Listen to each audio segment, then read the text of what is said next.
Hi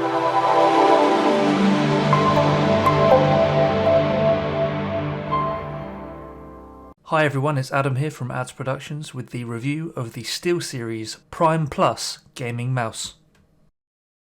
The packaging is nice and simple and to the point, with the SteelSeries brand at the top, with the grey and orange that we come to expect from SteelSeries mice. On the front it says Prime Plus, and you have a bit more description about the actual mouse itself on the back.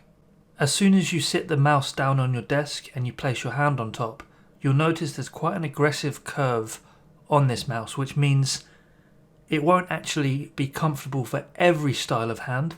So just like with every piece of technology that requires contact with your hands, I would recommend finding a local tech store and trying this mouse out for yourself before purchasing it.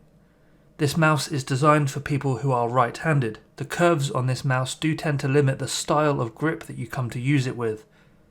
For example, when I come to use it, I tended to use a claw style grip. Taking this mouse straight out of the box, you will notice a matte black finish. You will also see the RGB strips down the side of the scroll wheel. As you can see on the screen now, I've got the mouse next to a few other SteelSeries mice, just to show you that the style of the mouse doesn't actually stand out dramatically from the others within the SteelSeries family. That's not necessarily a bad thing, because I find this mouse is quite subtle and sleek and low profile, and not one of those mice that you're going to buy to show off flashy LEDs all over the show with side scrollers and buttons on the left, right and centre and a grip here that will be ergonomically developed. No, none of that. It's a very low feature but also under the radar mouse in a very good way. It is nice that the cable that you plug into the mouse is detachable. This makes it very well optimized for traveling and just moving around in general.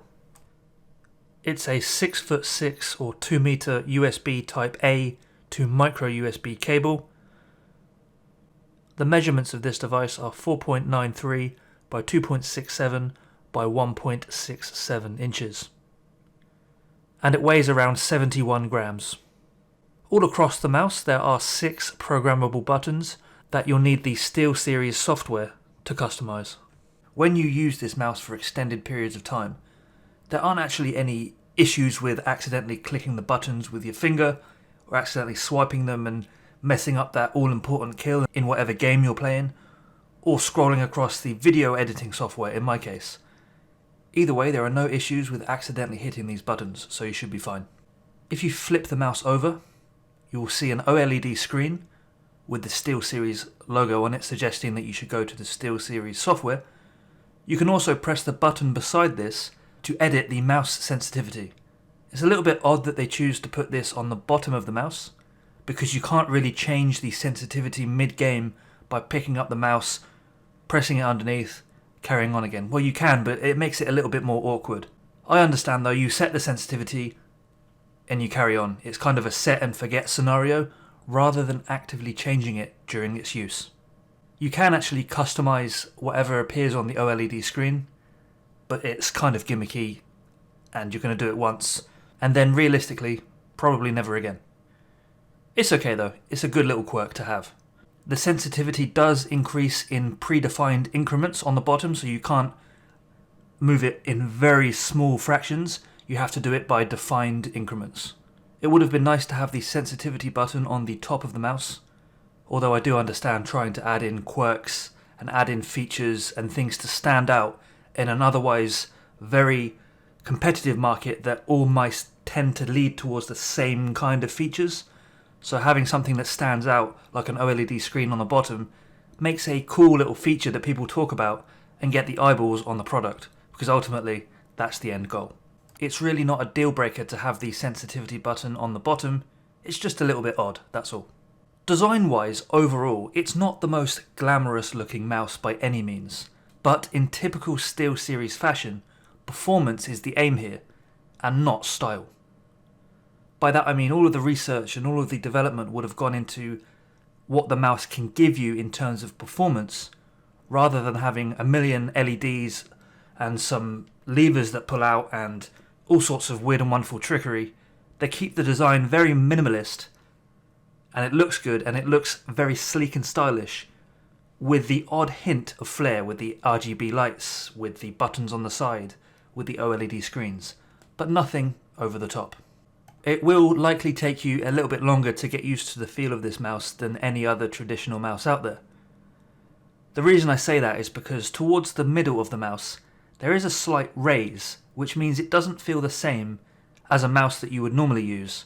But they've gone for something a little bit different. It's still aimed towards people who are right-handed, although I'm sure with a bit of tried and tested effort, you can make it work with left hands too. The peak in the middle of the mouse that makes it a little bit odd to hold for the first few hours, I would say, does move down into the main mouse buttons. You'll find yourself using more of a claw-based grip with this. To be honest, I would probably give it a 7 out of 10 for comfort in the first few hours. You will just get used to it though, like with everything. Speaking of comfort, there is more of a texture to the surface of this mouse compared to other mice in its class. I don't think this is a negative aspect, it's just important to point out because it may take you some time to get used to the difference between a smooth and a textured mouse. Overall then, this is quite a minimalist mouse with the odd bit of flair thrown in there, with the addition of RGB, button customization, and the unusually placed sensitivity button alongside the OLED screen. It's also quite unconventional in its feel, so I would strongly advise you go and try it before you buy. Having said that, I've used this mouse in a series of games and also for video editing, and it's provided a consistently smooth and effective experience.